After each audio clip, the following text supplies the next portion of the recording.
নজর রাখবো পরবর্তী সংবাদে। সীমান্ত নিয়ে যখন চলছে তুমুল বিতর্ক, সীমান্তের কাঁটাতার নির্মাণকে কেন্দ্র করে যখন একের পর এক বিএসএফ কে বাধার সম্মুখীন হতে হচ্ছে, ঠিক সেই সময় দাঁড়িয়ে এবার ভারতীয় হাই কমিশনারকে তলব করলো ইউনুসের বাংলাদেশ। কিন্তু কেন? টেলিফোন লাইনে রয়েছেন আজকে এক্সিকিউটিভ এডিটর নীল। নীল, যখন সীমান্ত নিয়ে বিতর্কের শেষ নেই, সেই জায়গায় ভারতীয় হাই কমিশনারকে তলব করলো ইউনুসের বাংলাদেশ, কি কারণ এর পেছনে থাকতে পারে বলে মনে হয়? দেখো, সীমান্তে প্রত্যেক দিনই যখন অশান্তি হচ্ছে, সেই অশান্তিতে এখনো পর্যন্ত সেই রকম বড় কোনো ফাঁদ ভারতের জন্য পাততে পারেনি ইউনুসের বাংলাদেশ। এবার ইউনুসের বাংলাদেশ আবার নতুন করে একটা স্ট্র্যাটেজি চেঞ্জ করলো, যে সীমান্তের এই অশান্তির আবহে ভারতকে সে দায়ী করে ভারতের যিনি হাই কমিশনার ঢাকায় অবস্থিত, তাকে আজকে তলব করা হয়েছে। প্রায় ৪৫ মিনিট সীমান্তের সমস্যা নিয়ে, এই কাঁটাতার লাগানো নিয়ে যে সমস্যা, সেই সমস্যা নিয়ে দুই দেশের আজকে কথা হয়েছে। দেখো, ইউনুস এখন চাইছেন যে একটা যেভাবেই হোক সীমান্তে অশান্তি বাঁধাতে, এবং এই বিষয়টাকে নিয়ে যাতে পাকিস্তানকে সঙ্গে নিয়ে এবং সীমান্ত সমস্যা নিয়ে তারা যাতে আরো বেশি করে আন্তর্জাতিক মঞ্চে এবং সেখানে যাতে একটা জঙ্গিবাদের একটা উত্থান ঘটানো যায়, সেই চেষ্টাই করছে। যাদের রাখাইন প্রদেশে, যাদের রাখাইন প্রদেশ সহ মায়ানমার সীমান্তে প্রত্যেক দিনই তাদের সীমানাতে উল্টে কিন্তু সেখানকার বিদ্রোহী গোষ্ঠীরা ঢুকে যাচ্ছে, এবং আগামী দিনে তাদের চট্টগ্রাম নিয়ে কিন্তু যথেষ্ট, চট্টগ্রামের সার্বভৌমত্ব নিয়ে এই বিদ্রোহী গোষ্ঠীর যদি বারবারন্ত থাকে, তাহলে কিন্তু তারা সমস্যায় পড়বে। রোহিঙ্গা অনুপ্রবেশ বাড়ছে সেখানে, তা নিয়ে কিন্তু ইউনুসের কোনো মাথা ব্যথা নেই। ইউনুসের বরঞ্চ বেশি মাথা ব্যথা ভারতকে নিয়ে, কারণ ভারতের বিরুদ্ধে এই জিগির তুলে তিনি আদতে গদিটা পোক্ত করতে চায়।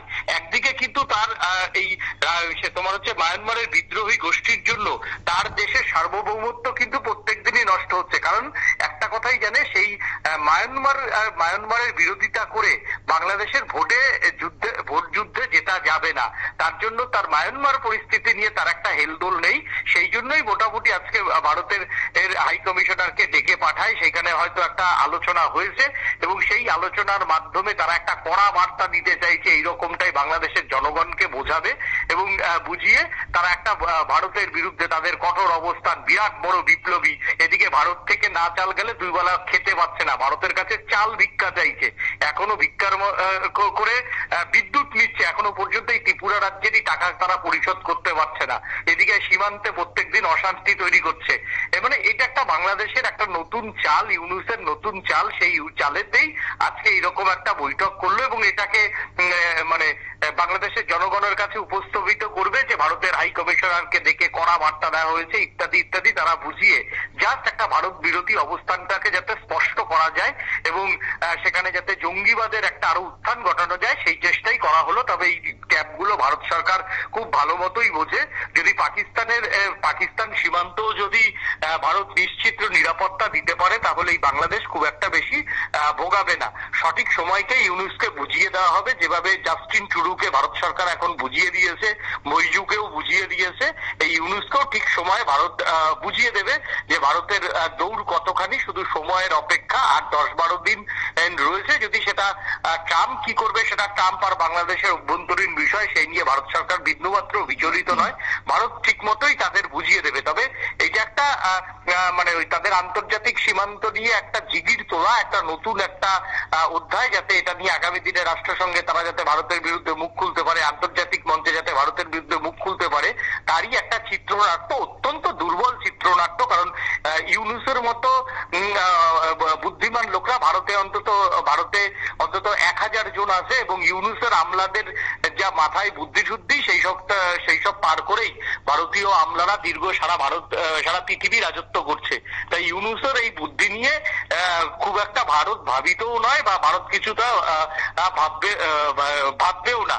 এবং এই যে বৈঠকটা হয়েছে, সেটা একটা রুটিন মাফিক বৈঠক। এই বৈঠকের খুব একটা বেশি গুরুত্ব নেই। আর যেখানে পাকিস্তানের প্রধানমন্ত্রী, পাকিস্তানকেই ইন্টারন্যাশনাল মঞ্চে দেখা গেছে যে ভারত পাত্তাও দেয়নি। জয়শঙ্কর এর আগের বার যখন পাকিস্তানে গেছে, পাকিস্তানের প্রধানমন্ত্রী তার সঙ্গে কথা বলার চেষ্টা করেছিল, প্রধানমন্ত্রী তো নরেন্দ্র মোদী দূরে থাক, জয়শঙ্কর তার সঙ্গে 2 মিনিট কথা বলেনি। আর ইউনুসের সঙ্গে ভারত সরকার খুব একটা পাত্তা দেবে না। এটা একটা জাস্ট একটা বাংলাদেশ একটা আন্তর্জাতিক মঞ্চে প্রতিদিন তাদের যে রুটিন মাফিক যে কাজটা ভারত বিরোধী অবস্থান, সেটাকে একটা জানান দেওয়ার জন্য, এবং যে ইসলামিক কান্ট্রিগুলি রয়েছে সেই ইসলামিক কান্ট্রিকে একটা বার্তা দেওয়া যে আমরা ভারতের বিরোধী, তোমরা আমাদের একটু ফান্ডিং করো, কারণ খাওয়া দাওয়া তো বন্ধ হচ্ছে আগামী দিনে। তো সেই জন্যই এটা একটা নতুন কৌশল মাত্র। একেবারে তাই। ধন্যবাদ তোমায় নীল। অর্থাৎ এই ক্ষেত্রে দাঁড়িয়ে প্রায় 45 মিনিট ধরেই নাকি আলোচনা হয় দুই দেশের কূটনৈতিকদের। সীমান্তে অশান্তি করে ফায়দা তুলতে চাইছে ইউনূস সরকার, এমনটাই মনে করা হচ্ছে। তবে যদিও ভারত এই বিষয়ে বিন্দুমাত্র আমল দিতে একেবারেই চায় না। ছোট্ট বিরতির পর ফিরছি, সঙ্গে থাকুন।